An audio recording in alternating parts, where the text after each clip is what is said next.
Hello guys, welcome back. My self S के अग्रवाल। और आज अपन बात करेंगे, देखो कुछ इंपॉर्टेंट छोटे छोटे टॉपिक्स हैं। जेनेटिक ड्रिफ्ट, बोटल नेक इफेक्ट है और फाउंडर इफेक्ट है। क्योंकि हर कहीं एग्जाम में कहीं, चाहे आप सीएसआर की बात करो, चाहे आईसीआर की बात करो, चाहे आप सेट की फर्स्ट ग्रेड कॉलेज लेक्चर, कहीं भी इन तीनों में से एक क्वेश्चन हमेशा जनरली पूछा जाता है। और हालांकि छोटे छोटे टर्म्स है, अभी सिर्फ आपको 5 मिनट की क्लास देखनी है, उसमें आपकी छोटी मोटी जो चीज़ें हैं आपको डाउट अभी जो है वो क्लियर कर देता हूँ।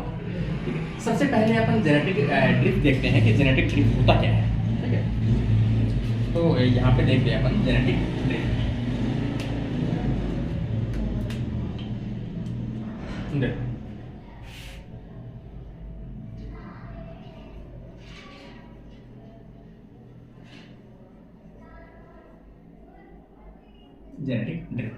जेनेटिक ड्रिफ्ट का मतलब होता है, सीधा सा है कि जेनेटिक के अंदर आने वाला वेरिएशन। जेनेटिक का मतलब यहाँ पर अपन बात कर रहे हैं कि कोई भी एक पॉपुलेशन रह रही हो, उस पॉपुलेशन के अंदर रहने वाली जितनी भी स्पीसीज है या ऑर्गेनिज्म है, उनकी ये जो एलील फ्रीक्वेंसी है उसमें यदि किसी भी प्रकार के रैंडम चेंजेस देखने को मिलते हैं तो उसे जेनेटिक ड्रिफ्ट के अंदर इंक्लूड किया जाता है। मेन चीजें मैं आपको बता दूं कि कोई भी एक लार्ज पॉपुलेशन है,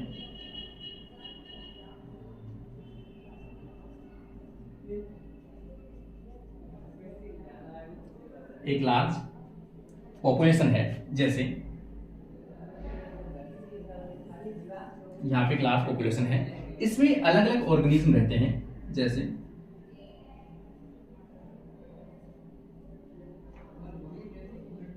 इस प्रकार से। ठीक है, दूसरा एलील अपन देखें,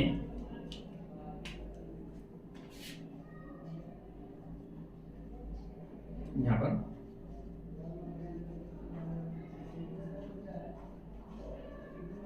कुछ इस प्रकार से है, 2 स्पीसीज हो गई। अब तीसरी स्पीसीज लें, यहां पर अपन बात करें सी सी, ये कंडीशन है। ठीक है, तो ये एक कोई लार्ज पॉपुलेशन है, लार्ज पॉपुलेशन में अचानक से, पहली चीज तो देखो इसमें टर्म यूज में लेना है, किसी लार्ज पॉपुलेशन में रेंडमली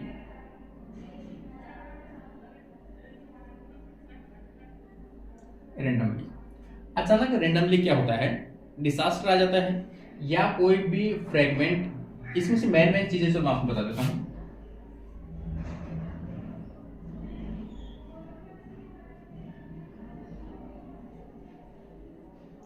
डिसास्टर अपन कह सकते हैं, या फिर अपन कहीं भी किसी भी प्रकार के अनवांटेड कोई नेचुरल इफेक्ट आ जाते हैं, या फिर दूसरा अपन देखें हैबिटाट फ्रेगमेंटेशन, अचानक से कोई फ्रेगमेंटेशन हो जाता है उनका हैबिटाट का। तीसरी चीज अपन देखें, कोई अचानक कोई आपदा आ जाती है, या फिर हंटिंग कह सकते हैं, ओवर हंटिंग।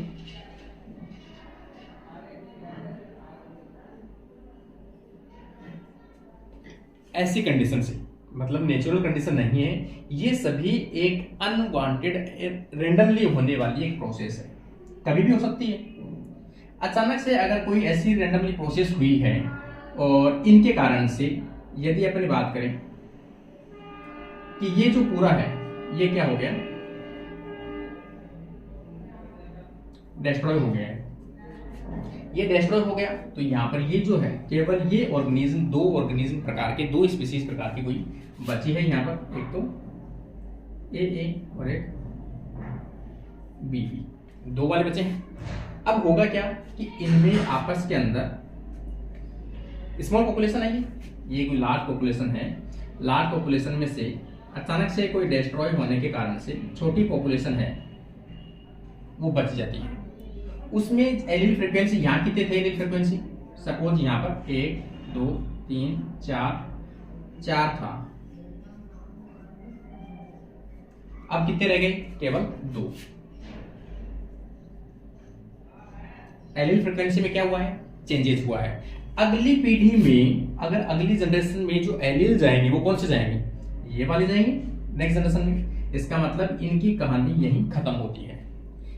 ठीक है, तो लार्ज पॉपुलेशन के ऊपर कोई फर्क नहीं पड़ता है, लेकिन अगर स्मॉल पॉपुलेशन में एलील फ्रीक्वेंसी का क्या पड़ता है, फर्क पड़ता है, क्योंकि ये आपस में क्या करेंगे, अब मैटिंग करेंगे, इसलिए एलिल फ्रीक्वेंसी में यहाँ पर क्या पड़ता है, फर्क पड़ता है। पहली चीज तो इसमें याद रखना भी, रैंडम होने वाली एक प्रोसेस है, ठीक है। दूसरी चीज, ऑलवेज ऑन स्मॉल पॉपुलेशन, हमेशा कब लागू होता है जेनेटिक ड्रिफ्ट, जब स्मॉल पॉपुलेशन होती है तभी, लार्ज पॉपुलेशन में इस पर कोई फर्क नहीं पड़ेगा। और दूसरी चीज अपन करें जेनेटिक ड्रिफ्ट के कारण से, जेनेटिक ड्रिफ्ट का मतलब होता क्या है, वापस वही बता रहा हूं आपको, जेनेटिक ड्रिफ्ट में एलिक फ्रीक्वेंसी में चेंज होना, इसके कारण से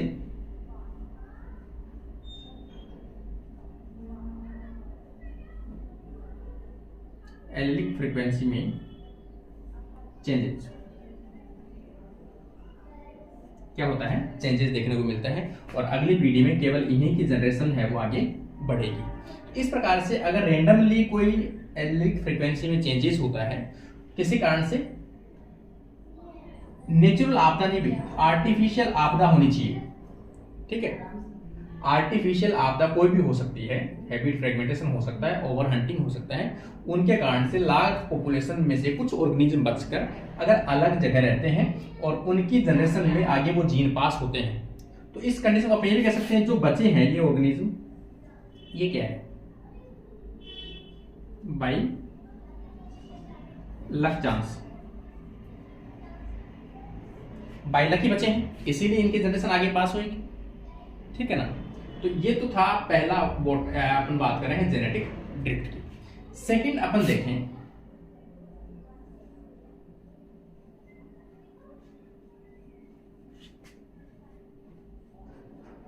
बोटलनेक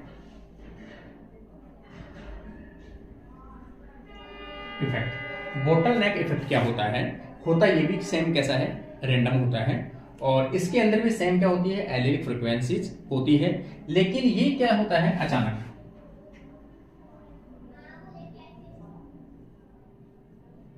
सडनली होता है ये, ठीक है ना। या फिर अपन कहें कि ये अचानक होने वाली एक घटना है, जबकि ये एक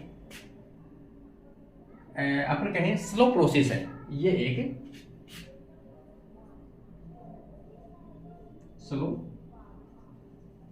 इवेंट है। इस इवेंट में कुछ जीन जो है अगली पीढ़ी में जा पाते हैं और कुछ एलील सब अगली पीढ़ी में नहीं जा पाते हैं। इसमें एक कंडीशन अपन, इसका एग्जांपल जो है वो दिया गया है बोतल से। बोतल का मतलब है कि कोई एक बोतल है, यहाँ पर अपने एक छोटा सा डायग्राम बना दी, ये कोई बीकर है, इस बीकर में कुछ इस प्रकार से अपन एक बोतल भरी हुई है, पहले अपन बोतल बना लेते हैं,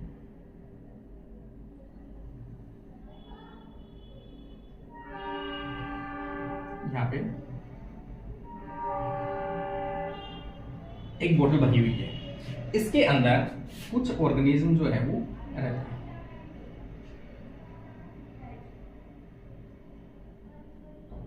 इस प्रकार से 3 प्रकार के ऑर्गेनिज्म यहां पर मैं दिखा रहा हूं,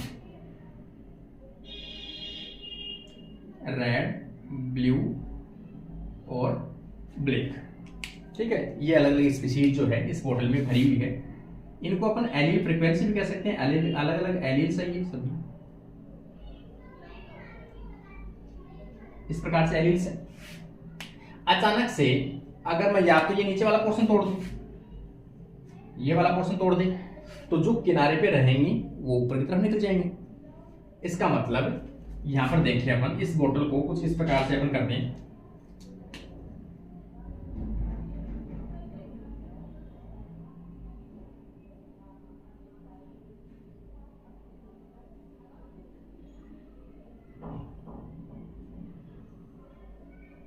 अगर इस बोतल को आप उल्टा कर दो तो जो स्पीसीज या जो एलील किनारे पे होंगे वो तो निकल जाएंगे और ऊपर की तरफ जो है वो यहाँ किनारे में फंस के रह जाएंगे। जैसे यहां पर अपन देखें,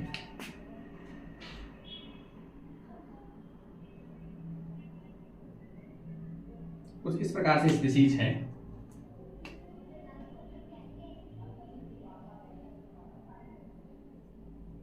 जैसे यहां से है, और एक है थर्ड स्पीसीज जो रेड कलर से डिनोट कर रहे हैं।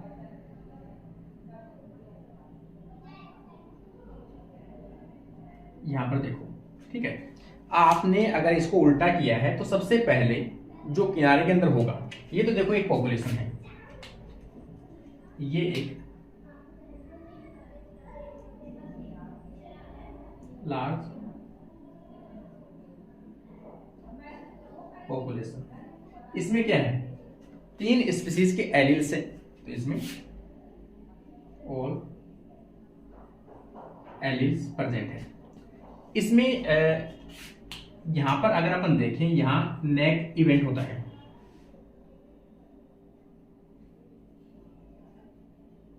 यहां पर क्या है, नेक इवेंट है। इसका मतलब कि अगर एक बोतल में आपने बोल भर रखी है और वो बोतल आप उल्टा करते हो तो किनारे में 2-4 जो बोतल होगी ऊपर की तरफ वो तो निकल जाएगी, बाद में आपस में बोतल क्या हो जाएगी, फंस जाएगी वहां पर। तो यहाँ पर होगा क्या कि ये जो चीजें हैं यहाँ पर रेंडमली यहाँ तक तो निकल जाएंगे, उसके बाद में यहाँ सभी एक साथ आकर किनारे में फंस जाएंगे। इसका मतलब यहाँ पर देखो, पहले तो कौन सी निकलेगी, ब्लू वाली निकलेगी, फिर ये ब्लू वाली निकलेगी, और फिर कौन सी निकलेगी, रेड वाली निकल जाएगी। इसका मतलब केवल दो स्पीसीज के एलिल्स हैं, 2 एलिल्स हैं वही निकल पाए हैं। कितने एलिल्स थे टोटल, 3 एलिल्स थे, 3 में से केवल 2 एलिल पास हुए हैं। तो ये क्या है, सर्वाइवल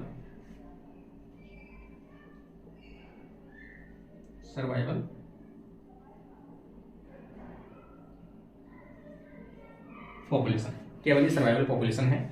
अब होगा क्या कि ये स्पीसीज जहां रहेगी, ये स्पीसीज आपस में मेटिंग करेंगे और एक पॉपुलेशन बना लेंगे, जिसमें मैक्सिमम चांस किसके रहेंगे, मैक्सिमम चांस किसके रहेंगे, रेड और ब्लू के रहेंगे। इस प्रकार से एक स्पीसीज जो है वो यहाँ पर नहीं आई है, उसकी फ्रीक्वेंसी यहाँ पर गायब हो गई है, या फिर अपन कहें पॉपुलेशन में से डिलीट हो गई है, तो उसकी फ्रीक्वेंसी आगे नहीं आ पाती है, ठीक है। तो उसे अपन क्या कहते हैं, यहाँ पर बोटलनेक इफेक्ट कहते हैं। इसमें भी क्या होती है, फ्रीक्वेंसी चेंज होती है, change allele frequency.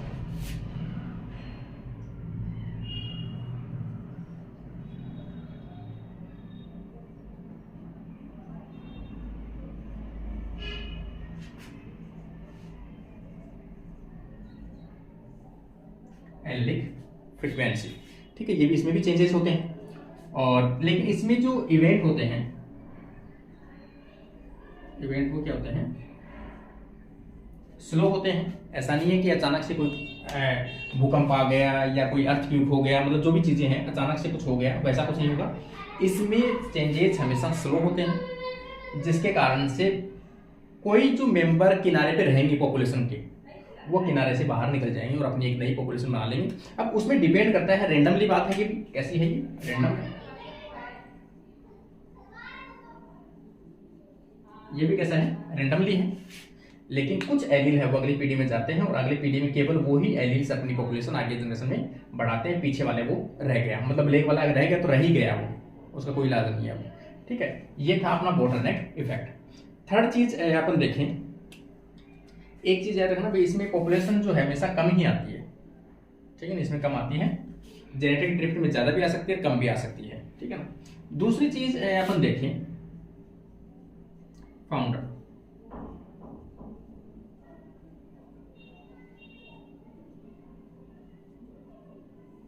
Founder effect. Founder effect के नाम से भी फाउंड का मतलब होता है कि कोई भी एक लार्ज पॉपुलेशन है,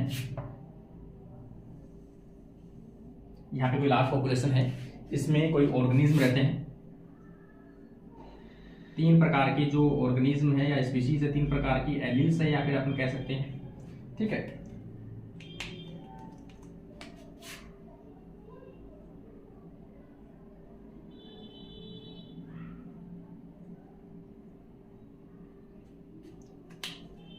कोई भी अधिक भी हो सकती है, मेरे पास 3 मार्क है इसलिए मैं 3 ही बना रहा हूं, ठीक है ना, वो अपने ऊपर डिपेंड करता है। अपन तो एक एग्जांपल समझ रहे हैं यहाँ पर कि ये कोई पॉपुलेशन है, यहाँ पर इस प्रकार की कंडीशन है, इसमें से अगर कुछ ऑर्गेनिज्म आपस में अंदर की तरफ एक कॉलोनी बनाने लगे, एक पॉपुलेशन है, हो सकता है किसी भी कारण से यहाँ पर फूड के रिसोर्सेज की कमी आने लगी है, स्पेस की कमी आने लगी है, कंपटीशन ज़्यादा बढ़ गई है, कोई भी कारण हो सकता है, ठीक है ना, हल्के हल्के वेरिएशंस आ सकते हैं, ठीक है। इसके कारण से यहाँ पर कुछ जो मेंबर है वो आपस में क्या बनाने लगते हैं, कॉलोनी बनाने लगते हैं। जैसे मान लो मैं ये कहूँ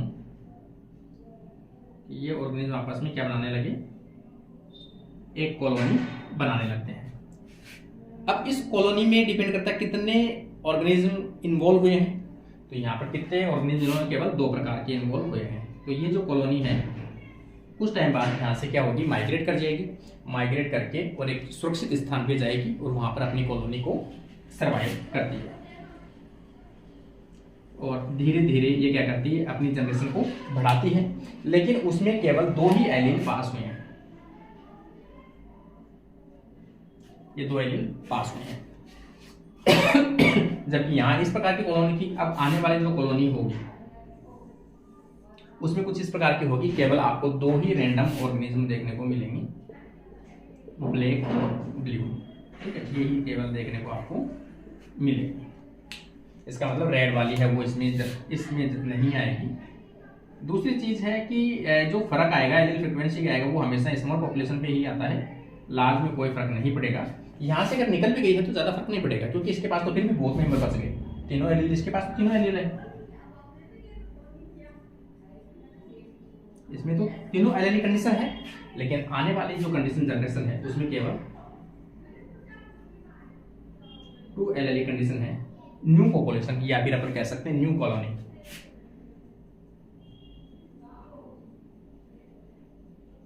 ठीक है, तो ये छोटे छोटे टर्म्स हैं। जेनेटिक ड्रिफ्ट का मतलब मैंने बताया दिया आपको कि जेनेटिक ड्रिफ्ट में किसी भी अचानक नेचुरल आपदा, ठीक है ना, नेचुरल आपदा मतलब नेचुरल की बजाय तो अपन ये कहें कि कोई भी ऐसी अचानक आपदा आती है, ठीक है, उसके कारण से डिस्ट्रॉय होता है या फिर डिस्ट्रॉय होता है या फिर अपन कहें हैबिट फ्रेगमेंट होता है या फिर ओवर हंटिंग के कारण से कुछ ऑर्गेनिज्म खत्म हो जाते हैं। ठीक है, कुछ ऑर्गेनिज्म बच जाते हैं, वो ऑर्गेनिज्म आपस में रिप्रोड्यूस करके आपस में मैटिंग करके एक दूसरे के साथ, और वो क्या करते हैं कि नई पॉपुलेशन को क्रिएट करते हैं। उसमें हो सकता है कि एलील फ्रीक्वेंसी क्या कम आई है, तो यहाँ पर एलील फ्रीक्वेंसी में क्या हो गया, चेंज हो गया, तो उसे अपन क्या बोलते हैं, जेनेटिक ड्रिफ्ट बोलते हैं। सेम यही बोटलनेक इफेक्ट का कारण है। ठीक है, वैसे देखा जाए तो इनमें माइनर डिफरेंस है, और ये जो बोटलनेक इफेक्ट है और फाउंडर इफेक्ट है वो लगभग दोनों को किसमें काउंट करते हैं, अपन जेनेटिक ड्रिफ्ट के अंदर ही काउंट करते हैं।